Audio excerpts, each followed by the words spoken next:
Lemon சாத பொடி, வரமிளகா, கருவேப்பிலை, தேங்காய் எண்ணெயை ஊற்றிக்கிடுவோம். கடுகு உளுந்த போட்டுக்கிடுவோம். சூடு வந்த பிறகு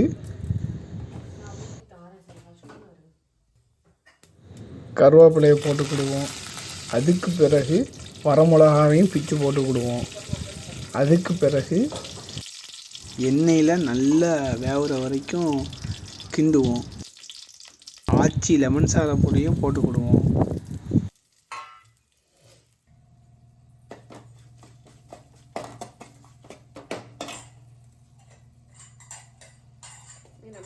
அதுக்கு பிறகு ரைஸை தட்டிக்கிடுவோம். ரைஸை தட்டி இப்படி ஒரு பரட்டு அப்படி ஒரு பரட்டு நல்லா கிண்டுவோம். கிண்டின பிறகு லெமன் சாதம் ரெடி ஆயிடுச்சு. இதுக்கு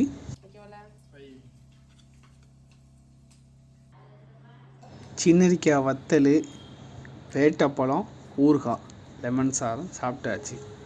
வீடியோ பிடிச்சிருந்தா லைக் பண்ணுங்கள். பாய்.